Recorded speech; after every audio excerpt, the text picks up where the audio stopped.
আসসালামু আলাইকুম।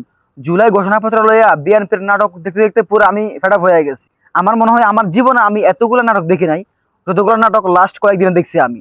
বিশেষ করে আজকে আজকে যখন সব দল বাংলাদেশের যতগুলো পলিটিক্যাল দল ছিল সবাই যখন বৈঠকে একসাথে হয়েছে, শুধুমাত্র বিএনপি ছাড়া। বিএনপি একবার যায় আবার যায় না, আবার যায় আবার যায় না, আবার এই কথা বলে আবার ওই কথা বলে।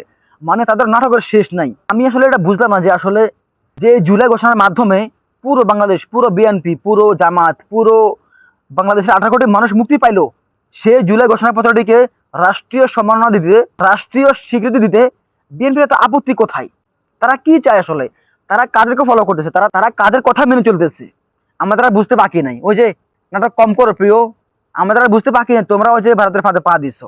একজনের পা যদি কাঁচা লাগে তাহলে সেই কাঁচা সেই ময়লা ধুলে পরিষ্কার হয়ে যায়, কিন্তু যে ভারতের ফাঁদে পা দেয় তার সেই পা ধুলেও পরিষ্কার হয় না, তার সেই পা কেটে ফেলতে হয়। সুতরাং